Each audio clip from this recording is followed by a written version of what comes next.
Pan-African Review is a platform that challenges assumptions about Africa and a space for introspective perspectives on matters of concern to Africans. Hello, everyone, and welcome to the Pan-African Review podcast. This is your online spot for African discourse. I am your host, Mahatma, and today we have a very special guest for you, Suzie Shefeni. She is an independent researcher based in Windhoek, Namibia. She's also a member of Women of Color Advancing Peace, Security, and Conflict Transformation.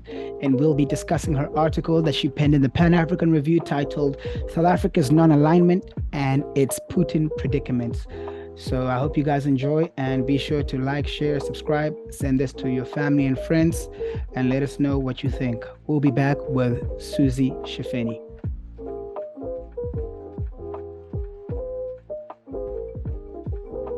Yes, hi, nice to meet you. Nice to meet you too. How are you? I'm fine, thanks. And yourself? I'm super. Can't complain. Great. Your background looks cool. You're outdoing me. No, man, this is just a natural set. Like I was like, where should I have my interviews? Oh, what about the library with a bunch of books? I love it. It's giving well-educated, intellectual African man, you know. Yeah, look at my latest read. Hey. Yeah. I love. Wasn't your first podcast about Nyerere? Yes. What did you listen to it? I did. I listened to it today at work. Yeah, sorry, I was using this as a second microphone and I couldn't quite figure out the settings, so that's why the audio was a bit, jumbled. Yeah. This is my read if you Ooh, nice. Okay. What's Xi Jinping saying? He's talking a lot, but it's basically an analysis of his recent documentation on foreign policy through the eyes of this other South African academic. His name is Paul Tembe. I actually won it at a thing last year and I only got a chance to pick it up now. You won a book. How do you, what competition was it that you win a book? It was like a Chinese embassy essay competition. Yeah. It was actually Xi Jinping's thoughts through the eyes of South African students. Sounds fascinating, actually. It was interesting indeed. But I'm ready for you. I hope everything is fine. Yeah, no, everything's good. We're all set here. We can actually get, let's just get started. So obviously we're going to be discussing your article that you wrote, titled, you wrote on the 17th of June, South Africa's Non-Alignment and Its Putin Predicament. Okay, so the subheadline here is African non-alignment is a reformation of multilateralism as it was once known. So could you explain briefly just what you mean by that? Okay, so you see, in the past, security multilateralism has generally emerged as collectivism around the lines of need and benefit, right? So as great power conflicts continued, security multilateralism generally asked of nations, especially African nations, it asked of us, which side do you choose? You know? Yeah. Africa's non-alignment is kind of a different type of international security cooperation. It says we don't want to choose any side, right? Yeah. It acknowledges that although Africa has historically benefited materially from great power struggles, think about how independence in a lot of countries was aided by munitions and support and funds from the great powers who were in contention during the Cold War. So even though we've benefited materially from the past, today a lot of African nations stand to lose a lot by becoming too enthralled in these power struggles, especially stand to lose their ability to exist as international actors who have independent motivations and who aren't shackled to political affiliations or political alliances. But it doesn't only do that. It goes further from traditional non-alignment to acknowledge that kind of like simply not choosing a side is not enough to prevent great power struggles from boiling over into protracted conflicts and wars. So, Africa's non alignment right now is a position of non alignment that seeks to promote peacemaking and not only promote but also facilitate peacemaking without any real alignment.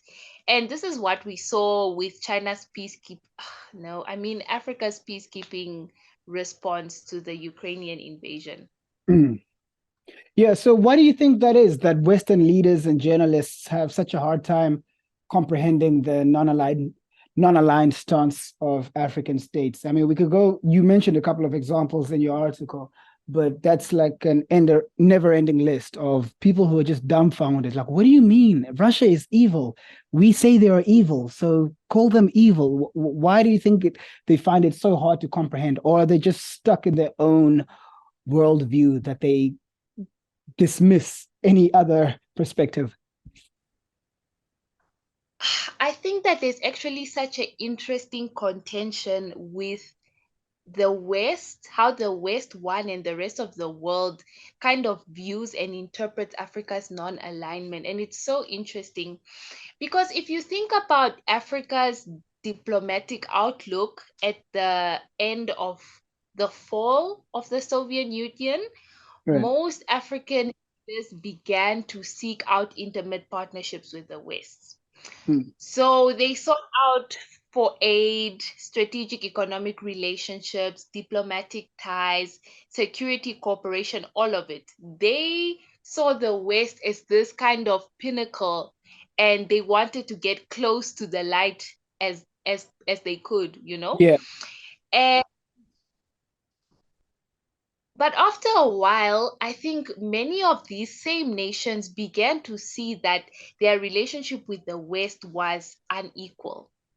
And they began to re-establish and strengthen their relationships with their previous partners back in the day, you know, the Chinas and the Russians. And so when you think about it, especially in the context of the Ukrainian conflict right now, I think that the West was hopeful for a West leaning alignment, right? They were hopeful. Yeah. But then in the back of their mind, they were prepared to deal with an anticipated East leaning alignment, you know, looking at how international relations has recently played out. Right. Because an alignment, right? Because if Africa leaned East, then at least the West could cajole Africa out of this position through diplomatic engagement and such things. But non-alignment was not something that a lot of people expected, and hence this kind of hard time or difficulty comprehending. Yeah. And I think that non-alignment is unsettling because it requires the West to rethink their Africa strategy, right?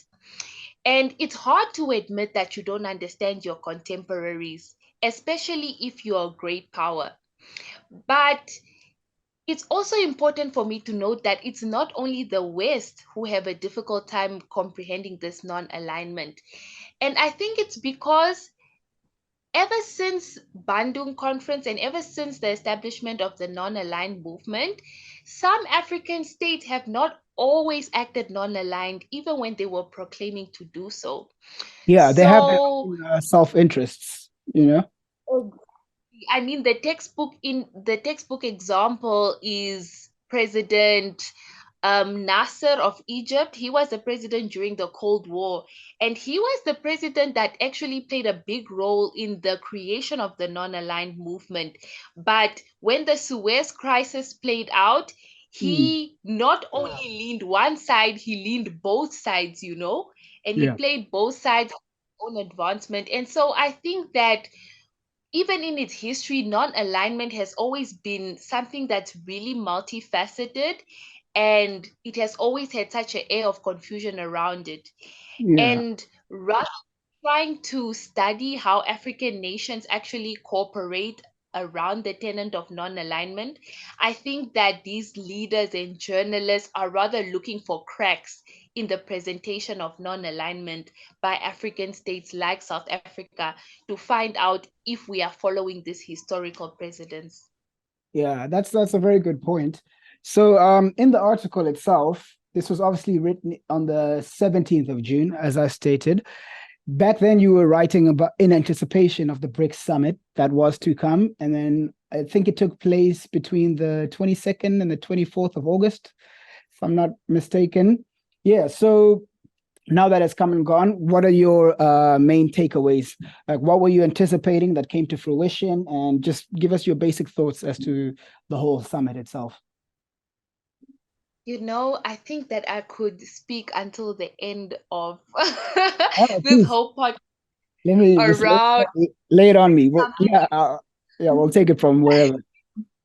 because the BRICS summit was so interesting, right? It was one of the first BRICS summits that the whole world was kind of looking at. I remember even in my house, my parents are not really politically inclined, but they were also asking, like, what is this whole BRICS thing? And we've been hearing about it and whatnot. So there's really a lot to take away. But I think there are three main things that I can bring up. And the Okay. first is that I now realize that although there was a big spectacle and a big conversation around Putin's attendance of the summit, we should have realized that Russia and South Africa were never going to risk their relations in that way, right? Because South Africa has already had the history of having one of the ICC accused leaders in their countries, and we saw how that played out. And I think we should have realized that Russia wouldn't put such a critical partner like South Africa in such a jeopardizing position and vice Yeah, they versa. didn't have to, it's one of those where it's like why there's unnecessary antagonism, The message is still clear. Exactly. Mm, And so Putin ended up mutually agreeing with the South African president to attend the summit via video conference. And I think it really reminded me that beyond speculation, diplomatic engagement is often the most sought after way to navigate these type of predicaments, right? right. And but that is just thoughts on Putin's attendance. If we look at the BRICS summit itself, I think two things stand out for me. The first is that it emphasized the power of collaboration that is done with intent and direction, right? Okay. Because collaboration with direction is a powerful thing, especially in international relations. And if we look at the new members of BRICS now, BRICS plus six, Mhm. these new members make BRICS a commodities powerhouse, right? Okay. And this grouping will now account for a substantial portion of the world's global exports on oil, corn, and wheat. I think it's wheat, yes. And so BRICS is so likely to become an unstoppable force if their members overcome their division. And these divisions are immense, right? And that's why I think I bring up this topic of direction and intent. Right now, BRICS is still a disparate association. I mean, India and China have had several conflicts over their shared border, while Brazil and India have become increasingly appealing to the West, and they've started engaging with the West a lot more than they did in the past, at a time where Russia is trying to cajole them and show the rest of the world that they still have friends on the international stage. And so, in a grouping of nations that really relies on consensus to make decisions and to move forward, I think that intent and direction are going to be so important, and they will need to be ironed out before we can see any impact from BRICS, Mm, especially the inflated BRICS that we see right now. That's yeah. the second thing. Okay. And the last thing is that Look, I'm aware that BRICS is an economic bloc, right? They are focused on investment and they're focused on economic development. And so, mutual accelerated growth, sustainable development, trade, investments, continental markets, and those things were really the talk of the town at the summit, especially in the context of the new membership. However, what really flies under the radar and ends up being pushed, or rather, what is the English term? Brushed under the rug? Is that Yeah, the saying? swept under the carpet, something along those lines. Is that a lot of the BRICS's new members do not have a good track record in terms of rule of law and human rights for their citizens, right? And I think that it's something that's very important for us to keep in mind and something that we need to keep an eye on. Because although BRICS is not really a comprehensive geopolitical bloc in terms of institutions and things like that, the human rights record of the new members and even some of the older members might seriously harm the BRICS legacy in the long run. Because the truth is, even though you are a materially effective organization, things like your legacy, things like how you treat your people and your citizens will always be the testament of how effective and, I guess, transformative a block can really be. So for Right. me, it's really those, yeah. And I guess on that note, I wanted to ask, do you think right now you're saying they need to sort of iron out exactly how they're going to move forward? Do you think right now they're more focused on establishing economic commercial ties, trade, and also making a global statement of this is the future of the new world order, essentially. This is what's going to be happening. It's not just going to be a US led world. Do you think they were more focused on sending that message rather than ironing out concrete details and a plan to move forward? What do you think were the intentions behind this summit?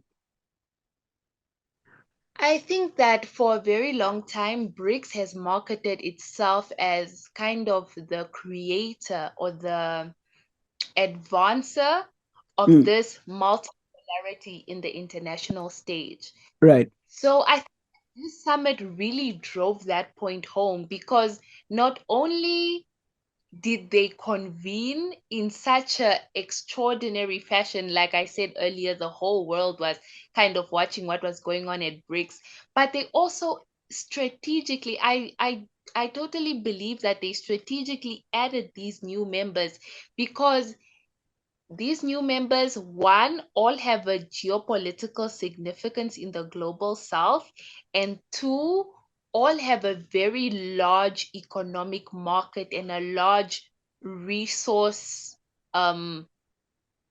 source, if I can say, for really critical resources like oil, like gas. So I think the prime focus of the summit was really putting the point across that, listen, we are doing this multipolarity thing and we will no longer allow ourselves to be in a international stage that is led by singular actors. And I think that that has taken precedence over ironing out the details. Yeah. And so as much as we can talk about de-dollarization, Yeah. Yeah. Take a sip.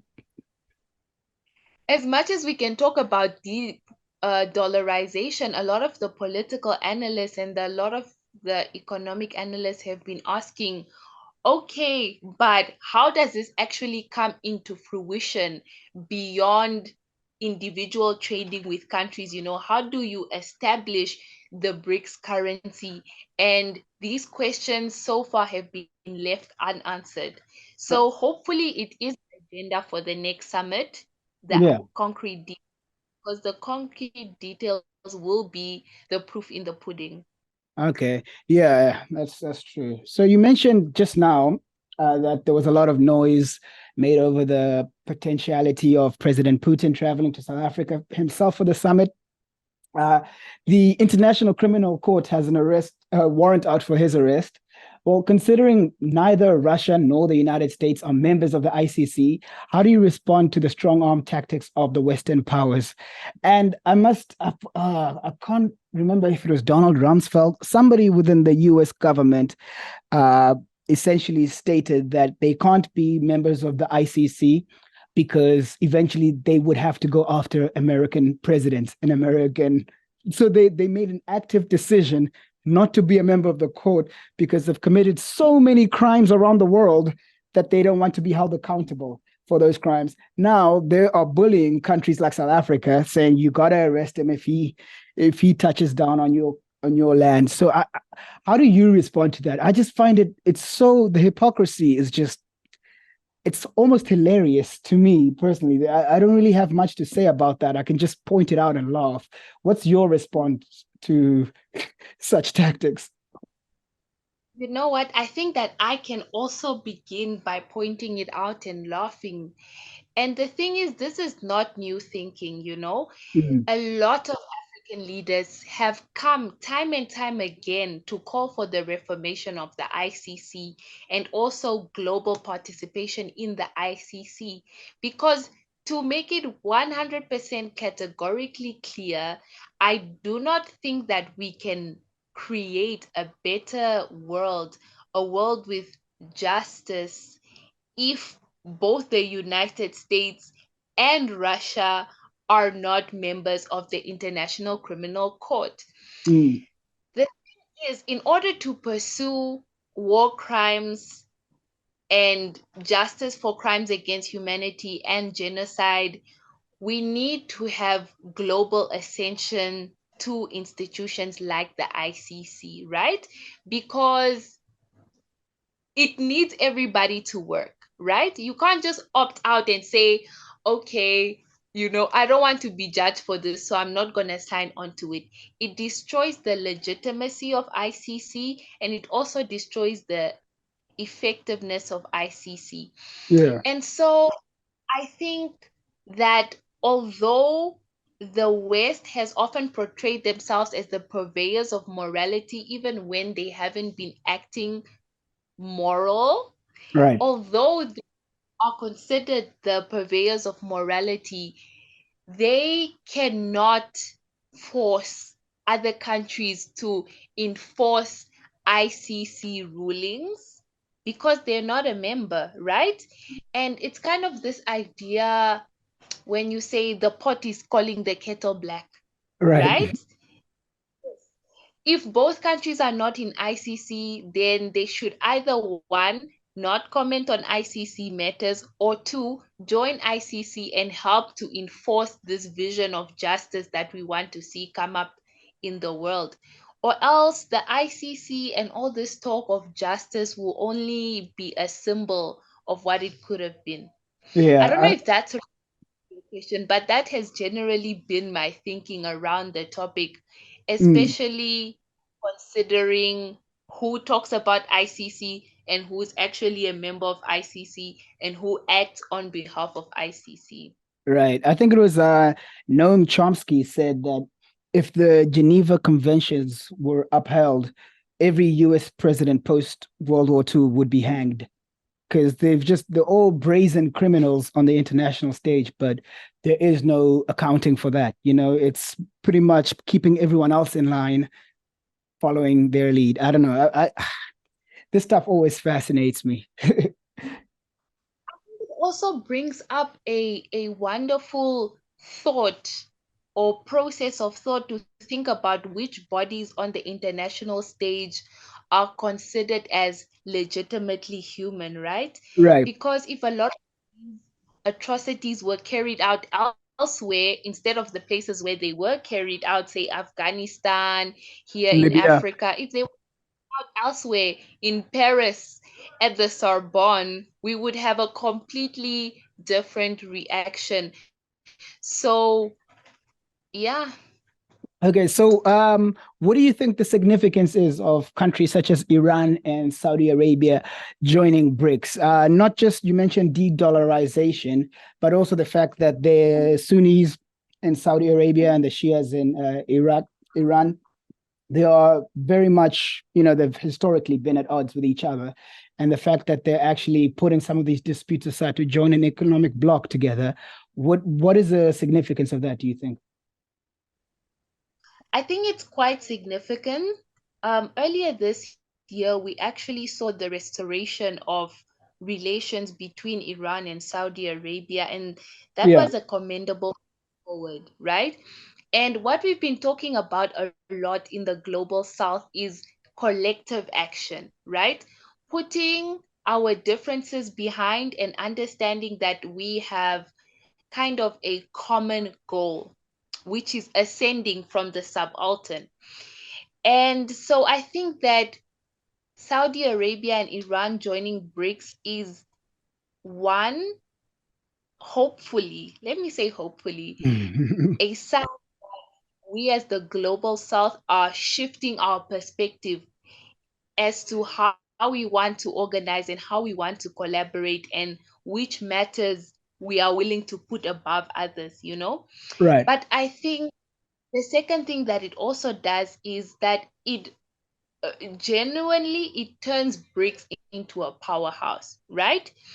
If BRICS can overcome these structural, concrete details that we were talking about earlier, if BRICS can overcome these things, with countries like Iran and Saudi Arabia at the helm, this bloc can become the biggest thing ever. Right. And it could help to significantly improve the lives of people in the global south purely by investing in development and allowing that economic growth to trickle down to each and every individual. Okay. Yeah, so you wrote here in your article, I'm just going to quote this whole paragraph. So you write, quote, despite and maybe because of the strong history of non-alignment in Africa, what is more important is the recognition that Africa's greatest power in this era is the power to choose. The long campaigns and clashes for independence have necessitated sovereignty of thought and action. Alas, be they ultimately worth nothing. So, what do you think it's possible within our lifetime for Africa to break free from the yoke of these powerful global financial institutions? The IMF, the WEF, these the people who go to Davos and openly spout how they want to try out this new experimental drug somewhere in Africa just to see what happens. There is we could say that, yeah, we got our independence now, but we are pretty much still under the thumbs of the Western powers who are in charge of these financial institutions. Do you think within our lifetimes, with this BRICS summit, for instance, is it possible? Are you hopeful at all? Well, I'd have to admit that I'm quite young, so my lifetime is still a long way ahead. Yeah, But I think there is hope. I think that there is hope because what we see with BRICS and other such organizations, even with in Asia, is a response to the type of inequality that has been promoted by global financial institutions, right?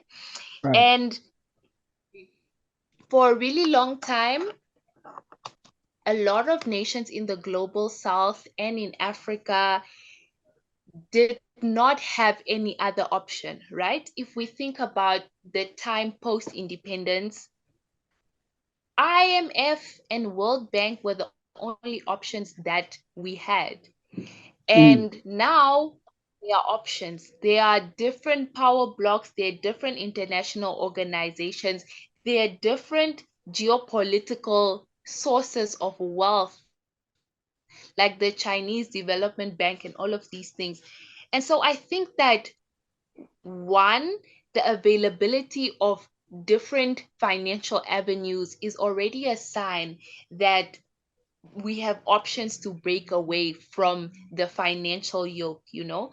right. But I think that will largely depend on our leadership here in the continent. And I think in Africa, we not only have a leadership crisis, but we have leadership potential at the same time. You look at some countries and you ask yourself, what is going on? But then you look at other countries and you're amazed at all of the change and the progress that has been achieved. And so I think that it will really take a strong cohort of leaders to kind of shepherd us in the right direction, because as much as we have all of these options available, it takes a lot of guts to align yourself with newer power blocks, right? Right. Especially when you have been historically benefiting from institutions like World Bank and IMF, and also when you have a lot of historical debt. So I think it is going to be something that is in the hands of leadership and in the hands of Africa's new private wealth leaders as well, because they also have a role to play. Okay. Yeah. So, final question here. As a Pan-Africanist, which I'm assuming that you are, what should alternative blocs such as BRICS seek out to implement on the African continent? What would you like to see materialize? Whew. I think that for me, the goal of seeking other means of organization has always been linked to decolonization, right? Right. Um, Colonialization happened. We became used to certain ways of organizing ourselves globally and organizing ourselves in the continent. And so I think that in order to look forward in a Pan African vision, we need to support alternative blocks that seek to redistribute wealth globally. That's the first thing for me. Because what these blocks are essentially trying to do is move capital from one side of the world to another, right? But Right. that's not enough, because that's just the same version of capitalism that we've always had, just changing faces. I think that these financial institutions need to invest in sectors. They need to kind of establish frameworks and protocols that allow them to invest in sectors that will have a direct impact on African people. Okay? Okay. Direct and sustainable, long lasting impact on African livelihoods. So, investment in sectors that aren't just going to run out in the next decade, like diamonds, because we as Africans, we covered our diamonds and we covered these sort of non-renewable resources so much because they are completely valuable. But we need to look at things that can persist and that can continue for a long time. What kind of Projects like things? Greenhouse. project hydrogen, for example, or renewable energy, wind energy, solar energy, things like that. Yeah. I think that they last and they also have a great capacity to increase employment opportunities for Yeah. people, Yeah. And it's right? just an open market there that's just not really being explored. Exactly. It's an Mm. open market that's not being explored, and it's an open market that we literally have the capacity to run if we organize properly. Right. And the second thing, I think that our alternative blocks need to do is allow African people to reimagine the world. And I know this is something that's less tangible than economic or political factors, but I think it was Mark Fisher who said that it is easier for us to imagine the end of the world than to imagine the end of capitalism. Yeah. And right? And a lot of us, for example, we are existing and we cannot even imagine the end of systems of subjugation and systems of hierarchy and systems of hegemony. But with these alternative blocks, we need to open up the realm for ideological and existential experimentation and thought, right? Right. Coming up new manifestos and new political ideology and We need to watch Pan-Africanism evolve for contemporary times. And so, although it's something that's less tangible, I think it's something that is so important. And I think that is what I really applaud BRICS for, because with BRICS, what we've been able to see is people thinking about multipolarity and how multipolarity might manifest in our lifetime. And so these are the type of projects that we should seek to invest our time, our resources, and our energy into. Yeah, I couldn't agree more. Suzie Shefeni, thank you very much. That was very informative. I'm gonna rewatch this interview and just start Googling half the stuff that you said. But thanks a lot for making the time. Thank you so much for having me. You were a lovely host. And thank you so much for having me. Have a lovely evening. Cheers and enjoy your weekend. Thank you very much for sticking with us till the end. Be sure to check out our website at panafricanreview.com, and we will see you guys in the next episode.